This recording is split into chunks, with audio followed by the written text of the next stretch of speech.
आत्मा और परमात्मा, यह एक साधारण तथा न्याय संगत बात है। अगर परमात्मा एक है और वह हम सबके अंदर है और हमें उसको अपने अंदर ही ढूंढना है, तब जो राह हमें अपने घर, अपनी मंजिल तक पहुंचा सकती है, वह भी एक ही होनी चाहिए। यह सोचना तथा असंभव है कि ईसाइयों का परमात्मा के पास पहुंचने का अलग रास्ता और हिंदुओं का अलग रास्ता, सिखों या मुसलमानों के लिए कोई अलग रास्ता है। हमें समझने और समझाने में अंतर हो सकता है, लेकिन परमात्मा तक पहुंचने के लिए दो रास्ते कतई नहीं हो सकते।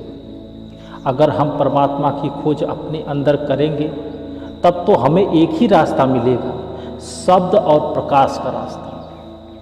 अगर हम उसे बाहर ढूंढेंगे तो पाएंगे कि हर व्यक्ति का रास्ता अलग है और यह रास्ता शायद हमें कहीं और पहुंचा सकता है, लेकिन परमात्मा तक नहीं पहुंचा सकता। आत्मा परमात्मा की अंश है, उस सतनामी स्वरूप समुद्र की एक बूंद है।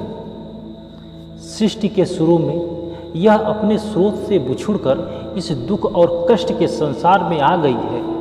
अपनी असलियत को भूलकर आत्मा ने मन को अपने साथी तथा पथ प्रदर्शक रूप में स्वीकार कर लिया है।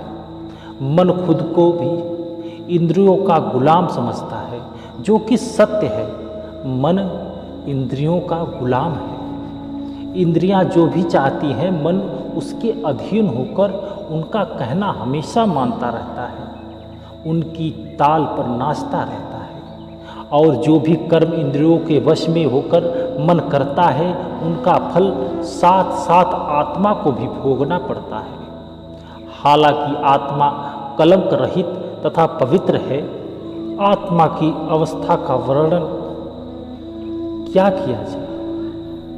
जब से सूरत या आत्मा ने शब्द का साथ छोड़कर मन और इंद्रियों का साथ ले लिया है, यह बुरी तरह दुखों में घिर पड़ी है। एक वाणी में लिखा गया कि सूरत तू दुखी रहे हम जानी, जा दिन से तुम शब्द विसारा, मन संग यारी ठानी। सूरत तू दुखी रहे हम जानी, मन मूरख तन साथ बधानी, इंद्री स्वाद लुभानी। सूरत तू दुखी रहे हम जानी।